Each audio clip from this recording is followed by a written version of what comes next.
You are listening to Revealing Real Estate Podcast, where we dive into getting over your fear of taking risk in real estate and making money while you sleep. I'm Nico Pedizano, your host and real estate guru with over 20 years of experience. It's time to get real. All right. That's pretty good. I like that intro. Thanks, Joe. I appreciate that. Guys, I'm excited to bring on our next guest to Revealing Real Estate. We are going to have the top real estate agent currently on the OP team. And I just want to introduce him as a welcome, Joseph Vitale. Joe, welcome to the podcast. Thank you. Thanks for having me. They're glad to have you on board. For those that don't know Joe, Joe's been with the OP team now since about 2017. I think we're going on year 6 soon. Mm-hmm. He was registered in November of 2017. So basically his real full transactions that started to take place was from 2018 and onwards. Joe is now the number one agent on the team. And I really wanted to have Joe on the actual show because I want to talk about his success story and where he came from and how he is now,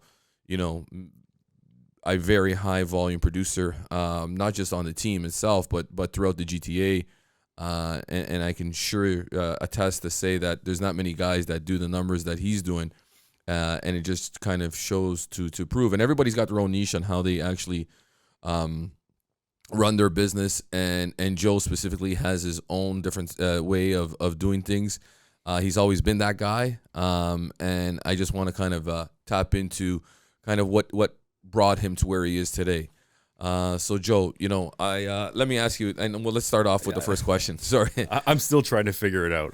I don't really know. It seems like it was just yesterday, right? Yeah, time flies. It really does. It does. I'm going into my 6th year now. End of this month will be start of 6th year. So it seems like just yesterday, and I'm really learning as I get older that time flies and it waits for no one.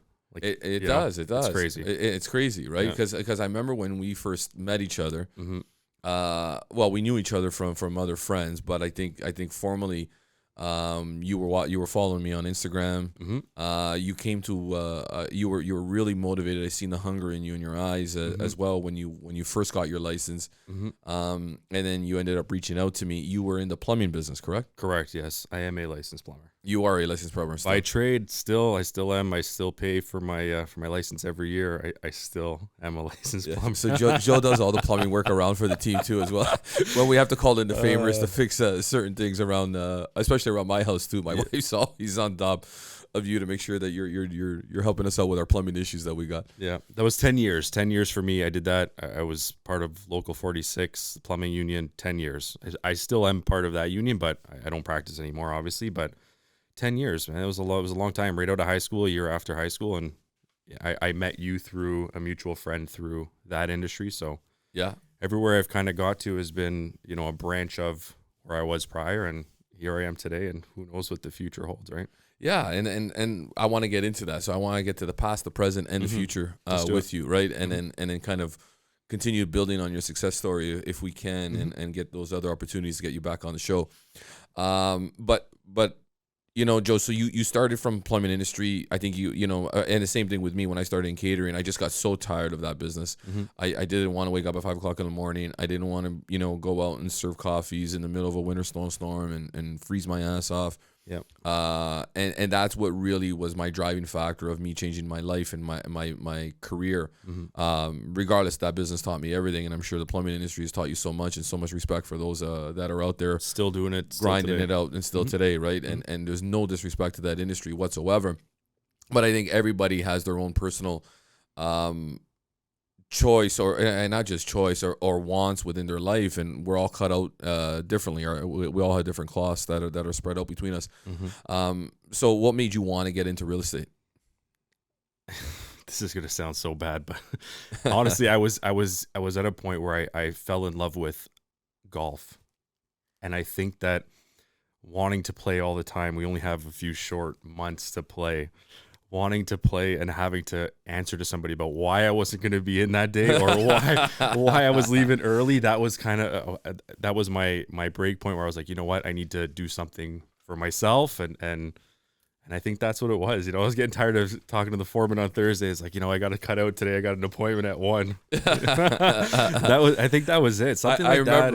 I remember when you were joining the team, I was like, I'm looking at your IG page, and all I see is golf, golf, golf, golf, golf. And I'm like, oh, man, what's this guy going to be doing? This guy just wants to come on the team and just start golfing. I can see, but it all worked out for the better for sure, because golf, and we can talk about that as well, provides so much more opportunities for us especially within our industry, because we're always looking to create conversations and build relationships, and golf allows us to do that, right? Yeah. So, and I think that's really good, but it's a good why, and I think not that just why that I'm joking around, but but it leads to that, right? And I just want to get to that point, because it's about the freedom that you can build within real estate, right? And it's having that freedom where, and I never consider you as an employee on the team, and this, quite often, is that I consider you as my partner.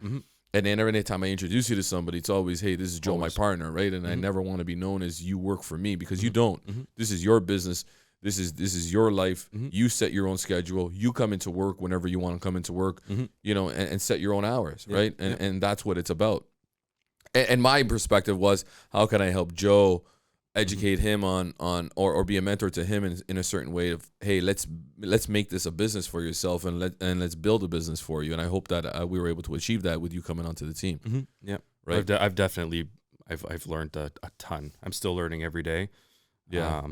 And that's, like I said, who knows what the future holds. Hope to learn more. And I mean, life's full of surprises. So yeah, so let's fast forward a bit. So 2017, you get your license. We reach out. I think you came to one really successful open house that I had. I think there was about 120. It was Hailsham. I think it was Hailsham. 99? No. Yeah. I don't remember the exact address, but it was on Hailsham for sure. And I saw all these people come through. I'm like, wow, like this is crazy. This is crazy. Yeah, we had over 100 people, I think. Oh, about 120 people. It was crazy. The day I walked through, I think you had like 5 agents from the team there. A person, like 2 upstairs, 2 downstairs, 1 in the basement. It was I'm like, this is crazy. This is insane. Yeah. Totally different than what I was used to. I was used to going to the job site every day, and all about that, and just working, going home, punching out at 3:30 and see you later, right? And this was like a totally new world. Yeah, and I felt you wanted more. You felt that there was more in you to give, right? Yeah. And I think you've made the right choice, of course, and the right fit. Yeah. So you come into the open house, and all of a sudden now you're like, I think you were a month away from getting your license, or 2 months at that point. It was, I don't know. We were staying in touch, you and I. I remember I was even selling my house in Milton at the time. I was asking you for advice. I was like, what should I do? I wasn't selling it. There was a family member involved, but I was asking you, like, what do I do? How's the market? Can you look at comps for me? But yeah, it was close. And you and I were staying in touch every once in a while, every month, every 2 months. And I was like, can you still have that desk for me? And you're like, yeah, it's still here, ready when you are. So that was it. And yeah. The question I have for you is let's talk about the beginning stage of what you did in year 1, and then we're going to get into all the way through year 5. What was your growth like, and what really was the key focal point for you in making sure that your business, because it pretty much grew every single year after year. What was it that you did every single year to make sure that your business grew? Honestly, I tried to take your advice and listen to what you were teaching us, and through our meetings that we had weekly, and you would always say, tap into your center of influence. People that reach out to everybody, let them know what you're doing now. And I did. I tried to do that. I did do that. It was hard to get away from people knowing me as a plumber at the time. It still happens to this day. People still know me from that, and that's fine. But that's what I did. I worked every weekend. I remember the first few years, every weekend was an open house, and whenever I could get into one, I did. I was there early, setting up signs. I would stay late if needed. People were always coming in last minute. I talked to whoever I could. That was kind of my strong suit, meeting people in person, chatting with them, just being who I am. And that's kind of where I gained my success. It wasn't on the phones or any of that stuff. And I think people are good at certain things, and that was kind of just where I excelled. And I focused on that for the most part, basically. So it was all about making sure that you just build on the relationships, had conversations, more conversations you had, more deals you did, right? Correct. Pretty much the basics of what it's going to take to become successful, but it's the hard work that goes into doing that, because it's easy to say it, but it's making sure that you're out there and just having those conversations and meeting people. I think by year 2, You sold a property close to $7 million, I remember. And that was in 2019, which was a phenomenal record. I'm like, man, who's this kid coming out in the industry 2 years in selling a property for $7 million? I'm like, I think we got the right guy on board here, right? People don't understand what goes into making a transaction, of that magnitude. I mean, I spoke to that, that homeowner that we sold that property for, and that came through an open house. Right? Came through an open So house. open houses came work, through right? came through the very first open house that I ever that you worked. ever did. Yeah. I think it was on a listing that was up in King City. Correct. We were priced at what, 2.3 or 2.4, something like that. 45 Clearview Heights. Yeah, well, I'm sure you're gonna remember that one. So that was, and actually, I wasn't even running the open house. I was shadowing. I was behind one of the other agents that were here, and I was just kind of observing what was going on. And yeah, I met this client through that open house, and look, it turned into multiple transactions, millions of dollars of sales, and thousands of dollars in commissions, right? Tens of thousands in commission. Yeah. Hundreds of thousands in like, it was crazy. Yeah. So it just goes, but I mean, that was like 2 years of keeping in touch with somebody. And I think that this industry has taught me that you really need to stay in touch with people. You always have to stay on top of people. And although they may not be willing to transact today, this business is not about so much today. It's down the line, and follow up is everything, right? If you're not follow up, and I'm learning and I'm still learning, because I'm really not a patient person. I never really was.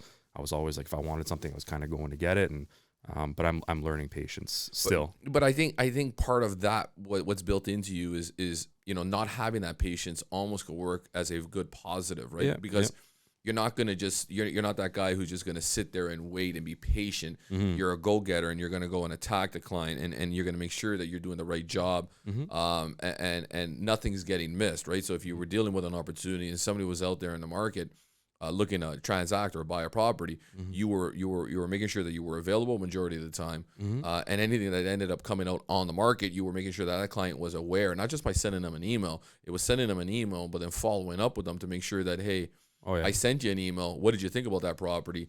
And if you did like it, when do you want to get out and go and see it, right? Because you wanted to make sure that you were providing that service for your client from beginning to end. I was always there. I was always available. I was like, I was never afraid, and I'm still not afraid to work. I will always work 7 days a week. It doesn't matter. I've slowed down a little bit now. I have a child, and that kind of, taught me to look at things differently. But again, if I need to work now, when I need to work, I'm always there, and I'm really willing to do it anyways. Yeah, no, and that's one thing. It's a lot of times we have conversations as something comes across the table, and I'm like, hey, Joe, can you manage this for me? Yep. It's like I just sit back and I know it's getting managed the proper way. So and that's what's important, right? And anybody is accountability, and I don't think you need that accountability any further. It's just that you've always been that person that just wanted it and went to go and get it, and I think that's built in, and I think that's a big part of your success and you achieving what you've done is just you naturally will not let things go to the sidelines, right? And if there is an opportunity there, you want to strike on it. I think that's something that you can't teach someone. I was brought up that way, and I've always wanted more, and I'll always strive to get more, and whatever I have to do to get that, I'm gonna do it, no matter what. And if that means working late or missing dinner or whatever it is, I'll do that. However, now, like I said, with things different and with a child, and I kind of allocate time where it's needed, and I'm starting to learn to, watch where I give my time to, watch who I give my time to, because it's so important. We only have so much of it, and we don't know how much more we have in the future. And I'm learning all these things. I still like to call myself young. I'm 33. Wow, 33 doing your numbers, but not many people do that. I'm telling you, you're very young and very successful. And you should feel very proud of that. And I'm telling you, I do. Those are huge achievements for yourself. Not so much number. Again, until you mentioned the numbers. I know it's never enough to you. I know you're going to be that guy who's always going to say, "Hey, listen, I think I could have did better." But I never focused that's okay. on You those. never focused on those things. You didn't. But once until in a while, you told me just now, I didn't know. Like, you I didn't even know because I don't care. I really don't. I never want. Did I get to 20 ends this year? Did I get to? I never cared about that. I never looked at that. If I was working with 5 people, I wanted to make sure that I helped those 5 people. Anything that came above and beyond that was like bonus, right? Yeah. And I think that I've helped the people I've worked with. Like to date, I have. And no matter what it was or what they need, I was there and I will be there moving forward. Yeah, so I just want to get into this. So you started at the beginning, you were doing a lot of open houses. You weren't much of a door knocker guy. You weren't much of a cold caller guy, right? We try to always look to make sure that we're finding different ways to have conversations. I think you were a good networking guy. I thought that, you have the opportunity to go out there, even on the golf course, like we said, and build those relationships and those opportunities. I was able to at least be a small little part of your success and your achievements, and to see that happen just means the world to me. What are your plans now moving forward? 2023 is a big year, and I think there's a big shift in the market. A market that you've never seen, and truly a market that I probably have never seen in 20 years in business, where we are going to be going back to the grassroots of the market being down right now, and it's going to be a lot more difficult to transact. How can you still look towards maintaining your numbers for next year? And how can you, we're always looking to grow business. How do you think you can even attain to grow your business at least by 30% from this year to next year? It'll probably be tough. I don't think that it's going to be easy. I'm going to keep doing the same things that I've always been doing, following up, making phone calls, networking, like you said. Networking for me is honestly, it's staying in touch with people. And I don't just mean people I've met today. I mean people that I've known my entire life. I still talk to the first boss I had back at No Frills, like when I was 16 or 15, whatever it was. So I always stay in touch with people. And I think that's why I have this network of people behind me that I'll always have business. And no matter what business I'm in, whether it's real estate or whether it was whatever, I'll always do well. You have a network around you, and I say this all the time. We are in the residual incoming earning business, right?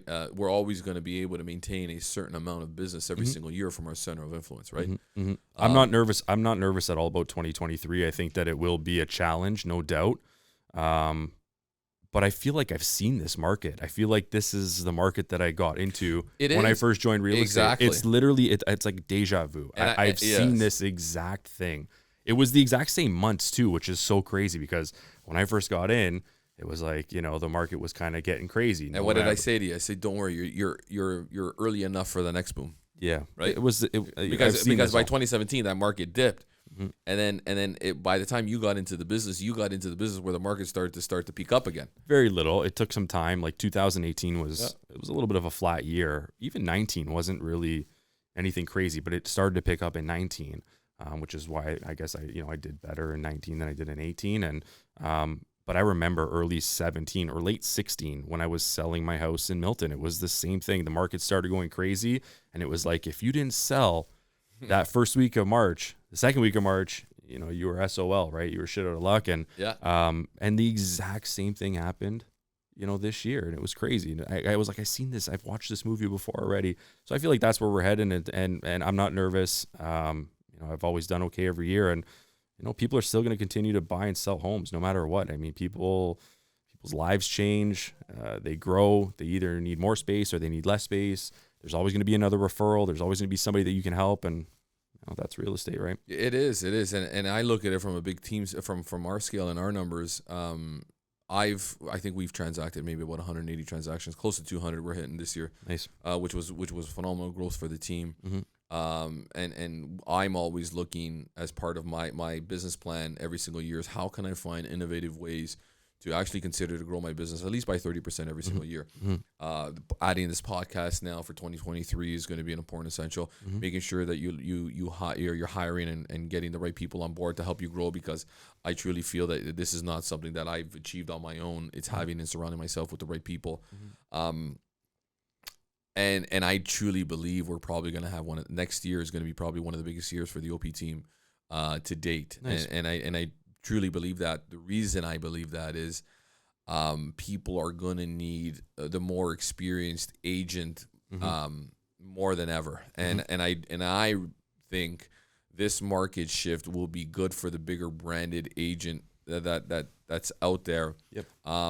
Because they're now not going to just give their biggest value or biggest asset that they own to somebody that's in training or who's a part-time agent or who's only doing 2 deals a year. They're going to be looking for somebody who's experienced and who's got that background behind them with some proven results. Well, would you give your business to somebody? No, I wouldn't, right? In anything, right? I mean, everybody needs a shot. Everybody starts somewhere. But like you said, I think people are going to start looking for, the bigger teams, the bigger brand names, the people that have transacted, the people that have done work.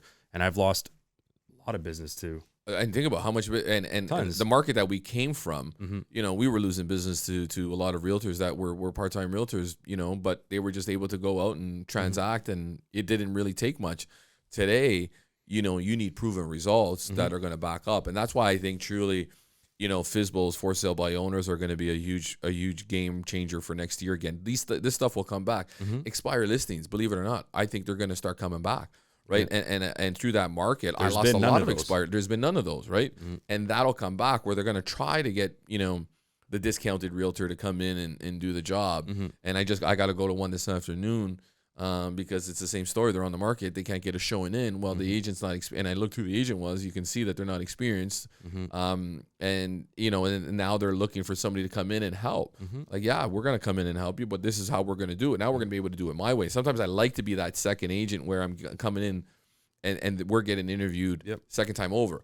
A lot of times too, right now specifically, I've walked away this month alone from 6 listings just because sellers still expectations want too much. And I'm like, hey, no, we got an agent that's going to go list. And I said, do me a favor, go ahead, because I already know what's going to happen. That market's coming back. Whereas like, don't worry, I'll call you and I'm going to make sure I follow up with you because I'll be watching your listing when it expires. I'm going to be the one who's giving you the call. And that's what it's about. And that's what I think we're turning into again.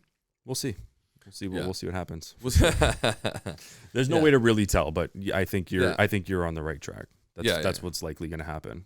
It's the units every week are remaining very steady right now that are selling, and I think that it'll probably stay that way.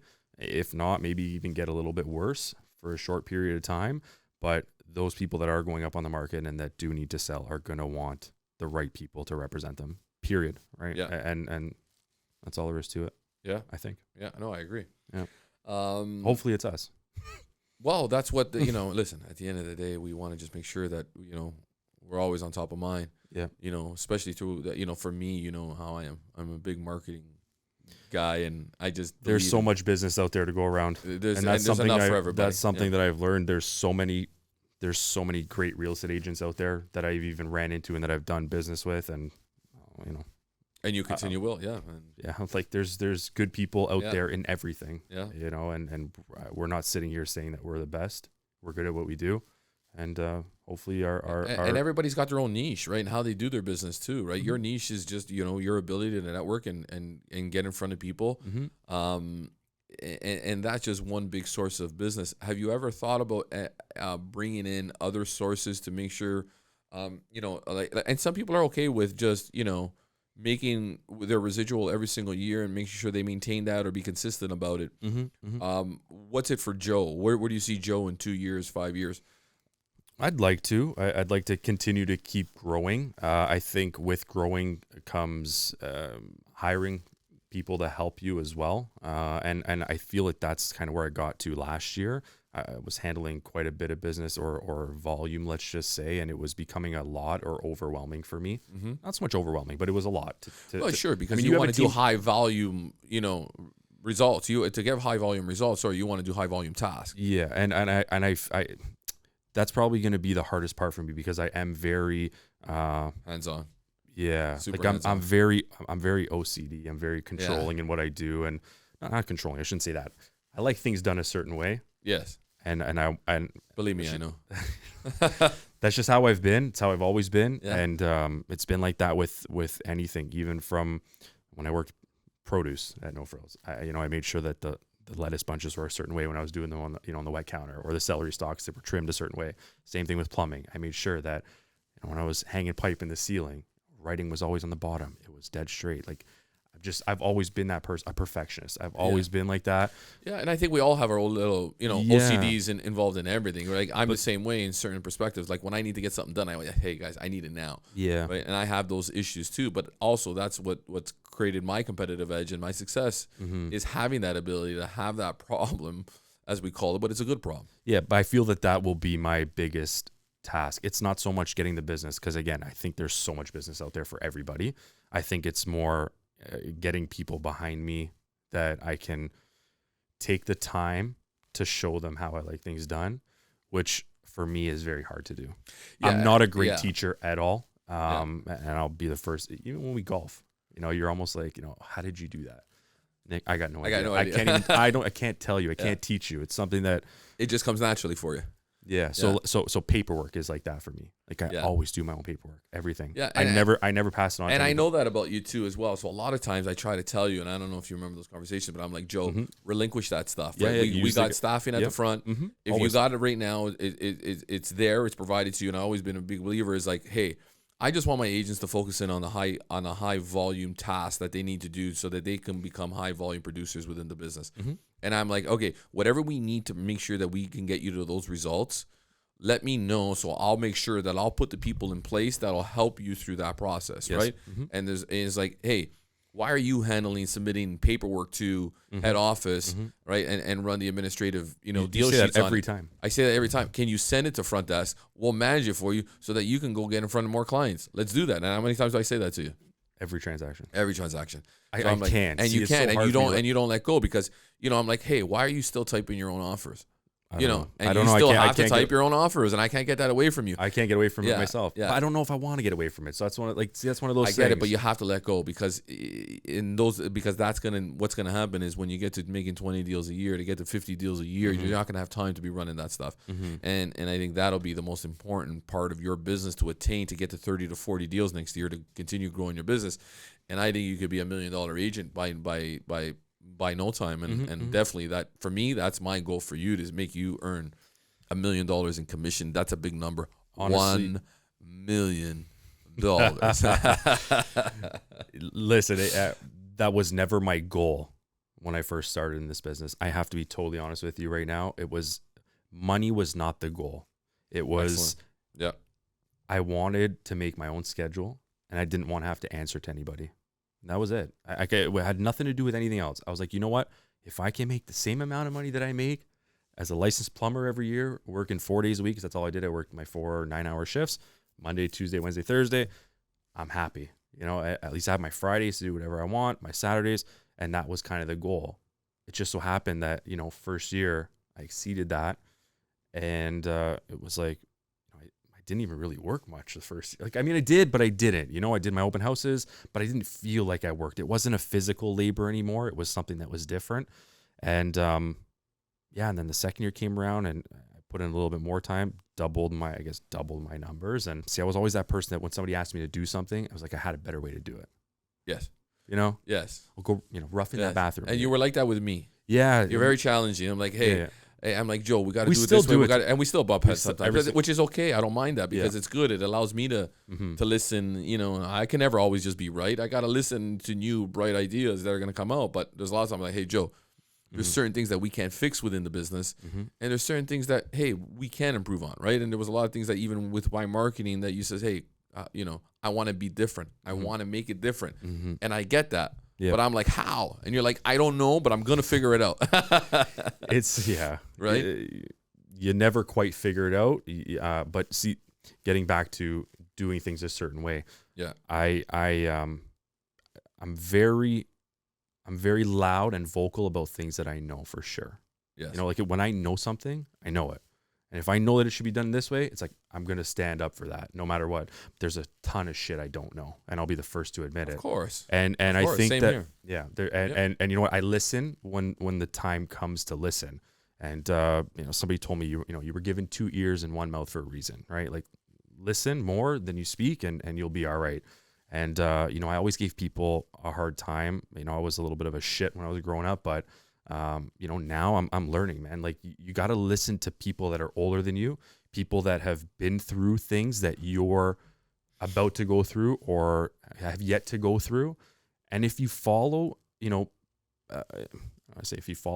if you take advice from people, you'll be much better off, right? Somebody that's 10 years older than you has 10 years of experience on you.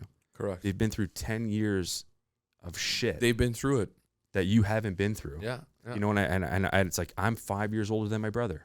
I try and tell him, 5 years might not seem like a lot, but it is. And I try and tell him, like, Matt, I was there. He doesn't want to listen. He's hard-headed. He's like me. Yeah. I didn't want to listen to people, when I was 15, 16, 20, whatever. And then even when I first started with you, it was like, I felt like I knew everything. But I didn't know anything. Yeah. Well, I'm learning. Yeah. And most people come and enter the business, right? I see it all the time, especially with social media today. And, there's a lot of realtors. I'm so sick of social media. But I say everybody's now, a top producer within the industry, and, it is what it is. Everybody looks like a top producer. Everybody looks like a top producer, exactly, right? But then I really want to choose, see the true final numbers, right? And when it comes down to it, look at my social media. I rarely post on social media. I'm just not that person. I've never been a big social media person. I always tell you, and I'm trying to get you through that, is like, hey, we need to work with social media today. It's true. Because I think, you have, the way I look at social media, and this is what I'm trying to influence on, is when I see social media, yes, I'm truly, one thing about me is that when I'm even at home, I'm very on social media looking at likes, and, you can talk to Jessica, the marketing director here on the team, and she'll tell you I'm never on it. She's telling me, hey, Nick, this person just kind of requested this. And it's just because when I'm at home, I try to stay within the moment, because during the day I'm always out, I'm talking, I'm working with clients and so forth. And then when I get home, it's like, hey, I want to be focused on my kids, right? So I really don't make that time to go on it as often as I do, but I want to check, hey, what's my marketing and stuff like that doing? But now it's like, hey, I have Revealing Real Estate every Tuesday at 4:00. And then I'm starting on the podcast and starting to work on that. But the important part about it is, like, if I'm increasing my follower base, and this is where the marketing comes in, is I'm getting more eyeballs on me.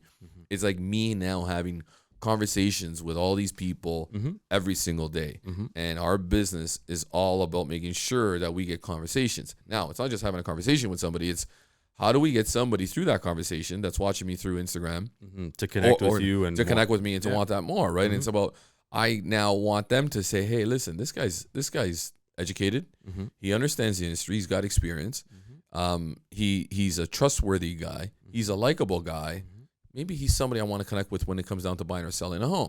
So, and I think that's what I want to make sure that, hey, you have that personality. I know it's difficult, but if you can use it for what it's built to be used for, I think that would be a really huge part of now getting you as well to the next level. But again, those are conversations that me and you have, and it's not easy. It's hard, right? And I can respect that.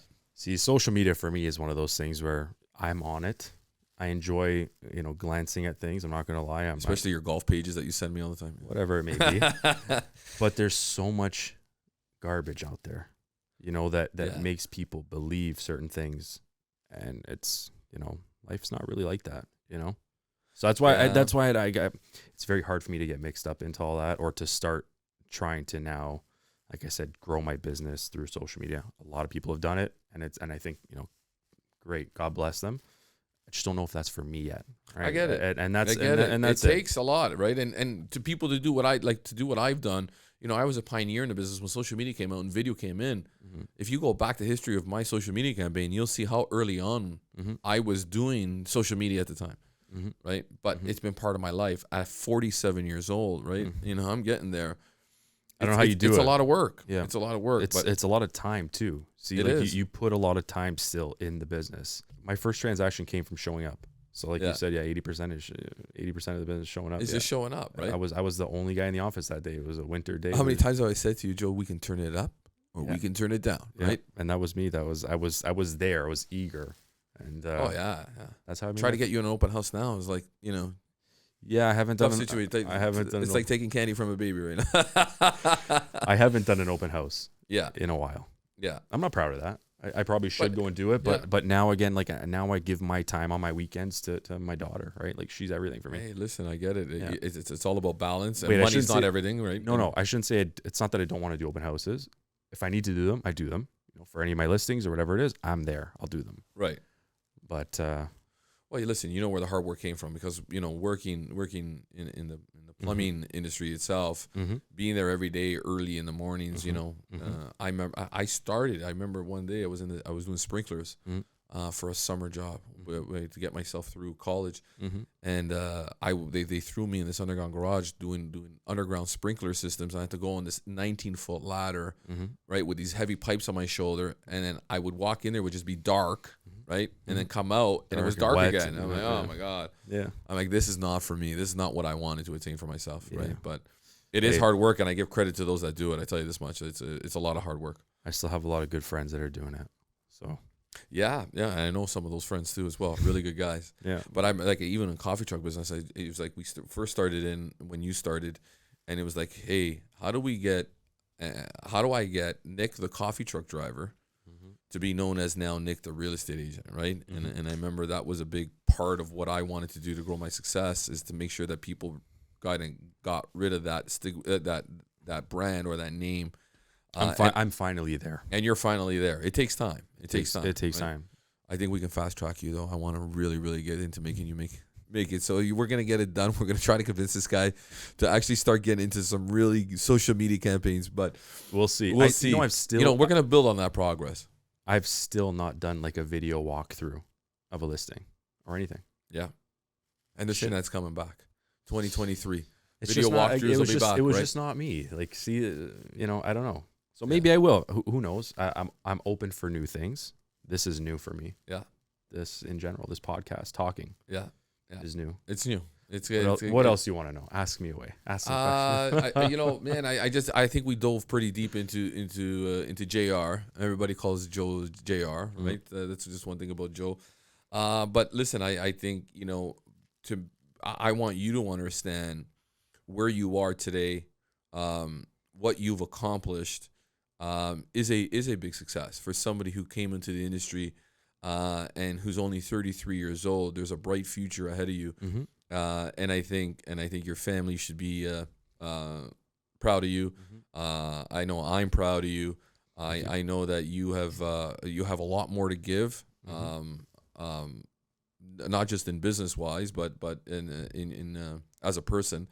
And I know you got a bright future success wise, right? So these are part of the things that we continue to work on, and I think that we will, and one way or another, I'm going to get into you to help out that process. And I want to just thank you for everything that you've done for the team, and thank you what you've done for us, and it's been great to have you. And it's not just a business relationship; it's also a friendship now. Yeah, I think it's been more friendship than anything For 100% from the beginning. For the beginning, it's been a while. I think we kind of hit it off.